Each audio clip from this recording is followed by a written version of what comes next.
Somewhere in the USA in the mid-1800s, a couple of single-panel cartoons were placed in sequence and bam, the American comic strip was born. By the 1920s, newspapers had dedicated comic sections, and in the 1930s, Superman was invented, kicking off the superhero genre and heralding a new era of not just comic strips, but comic books. The comic book world exploded during the 30s and 40s, where an estimated 90% of the population read comics. Comics triumphed until the 1950s when a new supervillain arose, censorship. This paved the way for the counterculture and the underground comic movement of the 60s and 70s.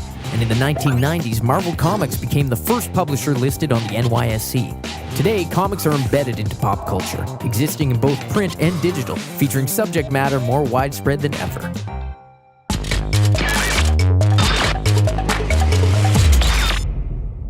I guess I've been doing the comic formally about 3-4 years, but I've been drawing and making illustrations my whole life. You know, I just really wanted an opportunity to tell a story.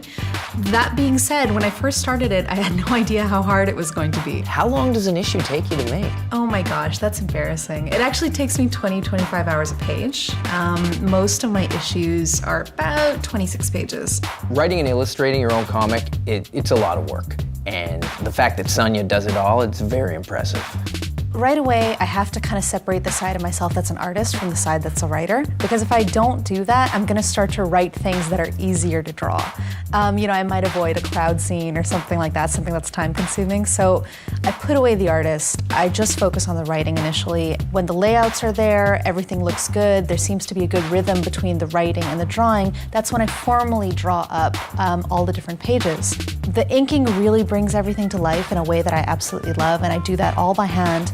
But the very last portion, which is the coloring, that I do in Photoshop. And then when it's all wrapped up, I put in the words and it's finally ready to go. I really enjoy picking up the pen, dipping it in ink. I just love the tactile quality of it. I don't think I could ever do it digitally because I just love the physical inking so much. So yeah, that's definitely my favorite part of the process. I do everything by hand and I absolutely love it. I'm gonna do it by hand for as long as I possibly can. There's something beautiful about the traditional method of comics that I really hope won't be lost.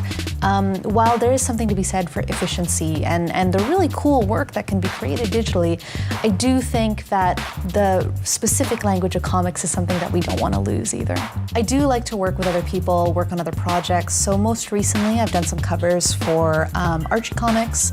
So the Jughead comic that's recently been written by Chip Zdarsky. I've also worked on some of the Assassin's Creed comics, and I've done some wonderful work for Valiant as well. So I've been very fortunate to work with some really great teams and make some very cool work.